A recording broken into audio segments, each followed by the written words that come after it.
Hey guys, this is Paul with My Reseller Genie, and today I'm going to be introducing you to our most recent feature push. So this is user interface, user experience oriented.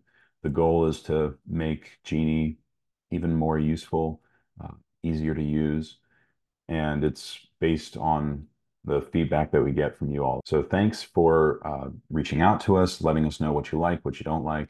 That always really helps. That helps us make a better product.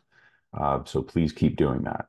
Okay, so I'm not going to go through everything because there's hundreds of things that are being added, but I do want to hit the main points. There's not really a lot that's changing. It's just things that are being put into places that make more sense. Okay, so first thing is just a functionality improvement for basic users. So basic users, you will now have access to the expense detail.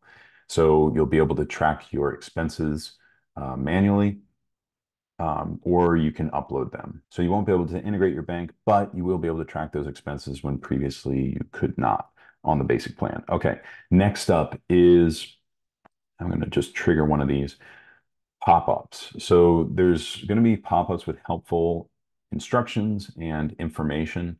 There's basically two kinds of pop-ups. One kind is automatically triggered, and that's kind of like the one that you just saw here, where you'll click on something and then Genie's just going to show you the information. With these, they're on the last page of the instructions, there's always going to be a don't show this message button.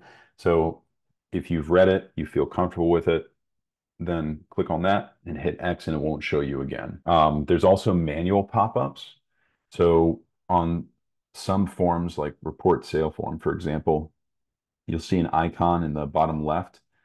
It's actually going to be a different icon than this, but you hover over it, it says need help, click here. So you click there and then it will help you. It'll show you different elements of whatever you're looking at to try and help guide you to use Genie better. Okay, so there's automatic and manual pop-ups. Next is the settings icon. So now we have a settings icon right here. So previously you had to click profile settings and then there was, or you had to click the little man, then there was profile settings. Now you just click the gear and it takes you straight to your profile settings. We've also added a couple things here. You can see your subscription. You can manage it. This also used to be on the menu over under the little man icon. You can change your inventory accounting method here. So if you selected cash inventory method initially and you want to change to accrual or vice versa, this is where you do it. All the features that were originally on the profile settings are still there, like your estimated income tax rate, all your custom sales platforms, expense rules, et cetera, et cetera. You'll also see these walkthrough topics. Like I was mentioning before, you have these automatic pop-ups that are going to occur as you use Genie. So if you accidentally said that you didn't want to see one of those things again, you can come here and you can look at the topic and say, oh, okay, I do want to see that again. So I turn it back on, and now when I trigger it, it shows up again. And then the last thing is the delete account data button is also on the profile settings. So if you, for some reason, needed to delete everything in your Genie account and start fresh, that's where you do it. Um, if you haven't seen this or heard of this before, it's not easy to do. You click on it and then you have to manually type in delete all data in all caps. So that's where that is now. Okay, refunds. So refunds is an area that's been kind of confusing for folks. Just the way it's laid out hasn't been the most intuitive. So we're hoping that this new change will make things more usable for people. The first thing is just like the verbiage that you see. Instead of saying returns, because everything said returns previously, it'll say either refunds or refunds, returns, cancellations.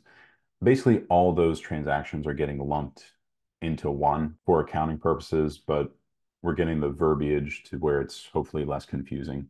Another thing that we're doing is you're able to edit sales that have refunds attached to them. Yeah, so the goal there is just providing more flexibility. We also changed the form for creating refunds, and hopefully it'll be a little bit more intuitive about how you do that. All right, so next up is this menu over here has been changed a little bit. We added a add expense button. It used to be on the expense detail. You click into that, and then there's an add button there. We just moved that add button out here. So wherever you are in the application, you can click add expense and then add your expense. The other thing we did is we removed the initial import button. So that was basically an interface to upload data. So now instead of clicking there, you'll click into either report sale, add inventory, add expense. All those forms have a bulk upload button on them, which you can click and then upload a file with your data. All right, something else I wanted to highlight is this bulk upload button on report sales. When you click it, it's going to ask you a question. This is for, so match sales to inventory. This option is for accrual inventory method people. So when you upload your sales file, you'll be able to match the items in that file with items in your inventory.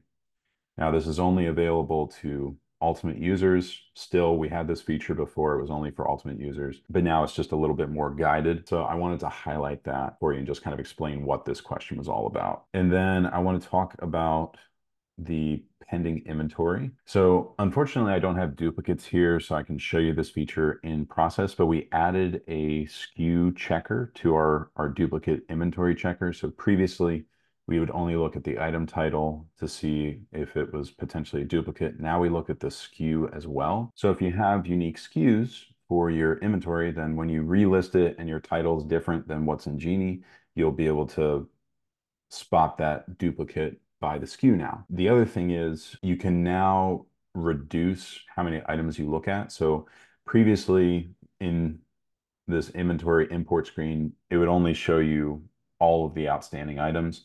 Now, instead, you see how many items you have here. You can toggle that off. So it only looks at a very short period of time. If you've been behind on Genie, this will help you to catch up because you can just work on smaller chunks of data at once. And then the last thing I want to show you is related to that. So when you click to review new sales, it used to be that if you wanted to match your items to inventory, you had to do all of the outstanding items. Now you can just select a couple and then click match to inventory. And we see there's just 3 items as opposed to all of our outstanding sales that need to be matched. So that's a brief rundown on a pretty large update. You'll see as you're working in the app, a lot of the instructions are going to come up for you. Hopefully that'll help if you're confused about a topic in Genie. And we're not done yet. We're always working on making Genie a better product, and we're excited for the next steps now that this has been pushed out.